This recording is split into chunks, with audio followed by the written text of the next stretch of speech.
प्रतापगढ़ शहर में काशी नाम का एक आदमी रहता था।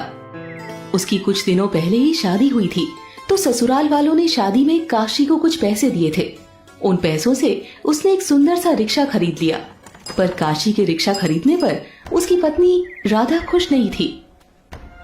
शादी में पापा ने कितने पैसे दिए, उस पैसों से आपने रिक्शा क्यों खरीदा?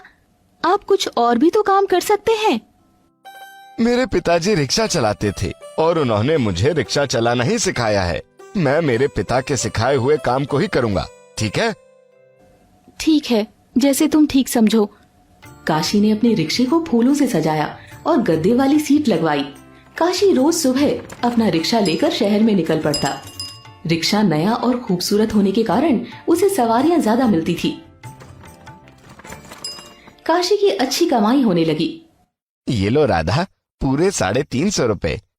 आज मेरी अच्छी कमाई हुई। इसी तरह कमाई होती रही तो जल्द ही मैं एक अपना ऑटो खरीद लूंगा। कुछ महीने बीत गए। काशी की पत्नी गर्भवती हो गई थी। काशी अपनी पत्नी की देखभाल के लिए अब पहले से भी ज्यादा मेहनत करने लगा और राधा का पूरा ध्यान रखता था। काशी के माता पिता की मृत्यु कुछ साल पहले ही हो चुकी थी।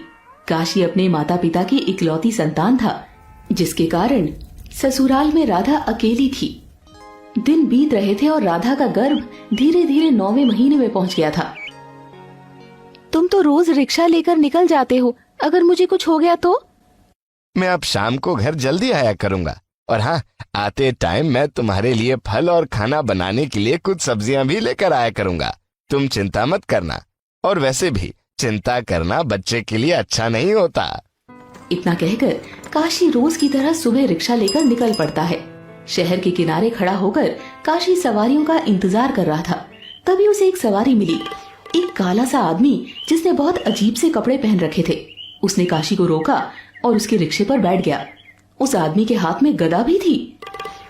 काशी ने मन ही मन बोला, ये दूसरे ग्रह से आया है क्या? कैसे कपड़े पहन रखे हैं इसने? या फिर ये कोई बहरूपिया होगा? कहाँ जाना है साहब? यमलोक जाना है। यमलोक? भाई, मुझे तो इस जगह का रास्ता नहीं पता। किसी और से पूछ लो, हो सकता है उन्हें पता हो। मैं यमराज हूँ, मैं तुम्हें लेने आया हूँ। तुझे मेरे साथ अभी यमलोक चलना होगा। काशी रिक्शा रोक देता है और हाथ जोड़कर यमराज के सामने खड़ा हो जाता है। ऐसे मत कीजिए प्रभु, मुझे अभी यमलोक मत ले जाइए। मेरी पत्नी गर्भवती है।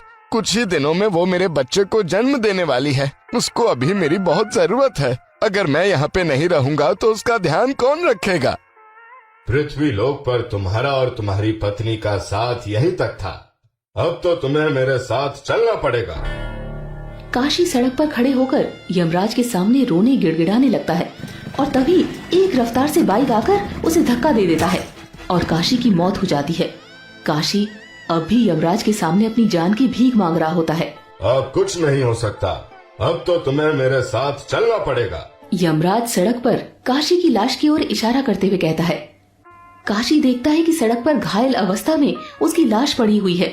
ये देखकर काशी जोर जोर से रोने लगता है। अब तो तुम्हें मेरे साथ चलना पड़ेगा। ठीक है, मैं चलने के लिए तैयार हूँ, लेकिन पहले मैं एक बार अपनी पत्नी को देखना चाहता हूँ।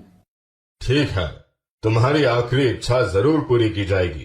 काशी यमराज के साथ अपने घर पहुँचता है। वो देखते हैं कि उसकी पत्नी राधा बिस्तर पर बैठकर अपने गर्भ में पल रहे शिशु से बातें कर रही होती है। शिशु से बातें करते हुए राधा बहुत खुश थी और हंस रही थी। क्या क्या पसंद है तुम्हें? मैं वो सब कह दूंगी तुम्हारे पापा से, वो ले आएंगे। तेरे पापा आने ही वाले होंगे। अपनी पत्नी को अपने होने वाले बच्चे से बात करता देखकर काशी की आंखों में आंसू आ जाते हैं। काशी फिर कहता है, मेरी पत्नी मेरे घर आने का इंतजार कर रही है। उसे नहीं पता कि मैं मर चुका हूँ। अब मेरी पत्नी और मेरे होने वाले बच्चे की देखभाल कौन करेगा? ये मेरा काम नहीं है। मैं तो सिर्फ लोगों के प्राण लेता हूँ। मैं एक शर्त पर ही आपके साथ चलने के लिए तैयार हूँ। आपको काशी बनकर मेरी पत्नी और मेरे बच्चे की देखभाल करनी होगी। ये नहीं हो सकता। तो फिर मैं आपके साथ नहीं जाऊंगा। आपको मेरे परिवार पर जरा भी दया नहीं आती। मेरी पत्नी की हालत ऐसी नहीं है कि वो कुछ काम कर सके। मेरी पत्नी और मेरा बच्चा दोनों भूख से मर जाएंगे। आप मेरे प्राण लेने आए थे, लेकिन कुछ दिन बाद आपको मेरी पत्नी और मेरे बच्चे के प्राण अपने आप ही मिल जाएंगे, जब वे भूख से तड़प तड़प कर मर जाएंगे। दूसरी तरफ सड़क पर पड़ी काशी की लाश को एक एम्बुलेंस लेकर जाती है और काशी की लाश एक हॉस्पिटल के मुर्दा घर में रखी होती है। डॉक्टर काशी के मृत शरीर में से अंग निकालकर उसे दूसरे मरीज को लगाने के लिए आपस में बात कर रहे थे। इसके सारे अंग ठीक हैं, दूसरे मरीज को लगा देते हैं। दोनों किडनी भी ठीक है, ये भी दूसरे मरीज को ट्रांसप्लांट कर देते हैं। हॉस्पिटल के कर्मचारी काशी के मृत शरीर से अंगों को निकालने के लिए उसे ऑपरेशन थिएटर की तरफ ले जाने लगते हैं और डॉक्टर ऑपरेशन की तैयारी करने लगते हैं। इधर काशी अब भी यमराज के सामने विनती कर रहा होता है कि तभी अचानक उसकी पत्नी प्रसव पीड़ा से चिल्लाने लगती है। अपनी पत्नी को दर्द से तड़पता देखकर काशी उसके पास जाता है, लेकिन उसकी पत्नी ना तो उसे देख पा रही थी और ना ही सुन पा रही थी। मेरी पत्नी दर्द से तड़प रही है। अगर सही समय पर राधा को हॉस्पिटल नहीं पहुंचाया गया तो राधा और मेरे बच्चे दोनों की मौत हो सकती है। अगर आप मुझे अपने साथ ले जाना चाहते हैं तो आपको इनकी जान बचानी होगी। ठीक है। यमराज काशी का रूप लेकर राधा के पास जाते हैं और यमराज राधा को रिक्शे पर बैठाकर खुद रिक्शा चलाकर उसे हॉस्पिटल ले जाते हैं। काशी के रूप में यमराज राधा को उसी हॉस्पिटल में ले जाता है जहां पहले से काशी का मृत शरीर ऑपरेशन के लिए ऑपरेशन टेबल पर रखा हुआ था। काशी के रूप में यमराज राधा को हॉस्पिटल के सामने रिक्शे पर ही छोड़कर गायब हो जाते हैं। राधा दर्द से बेहद चिल्ला रही थी। राधा की बुरी हालत को देखकर हॉस्पिटल की नर्स उसकी डिलीवरी के लिए जल्दी से डॉक्टर को बुलाती है और राधा के ऑपरेशन के लिए नर्सें उसे ऑपरेशन थिएटर में ले जाती है। एक तरफ डॉक्टर काशी के मृत शरीर के ऑपरेशन की तैयारी कर रहे थे तो दूसरी तरफ डॉक्टर राधा की डिलीवरी की तैयारी कर रहे थे। मेरा बच्चा मेरा चेहरा भी नहीं देख पाएगा। मेरी पत्नी मेरी मौत का सदमा कैसे बर्दाश्त कर पाएगी? मुझे इस बात से कोई मतलब नहीं है। मैं तुझे लेने आया हूँ और तुझे लेकर ही जाऊंगा। मैं तुम्हारे साथ जाऊंगा, पर एक शर्त है। अगर मेरी पत्नी को लड़का हुआ तो आप मेरी आत्मा को मेरी पत्नी के शरीर में डाल देना।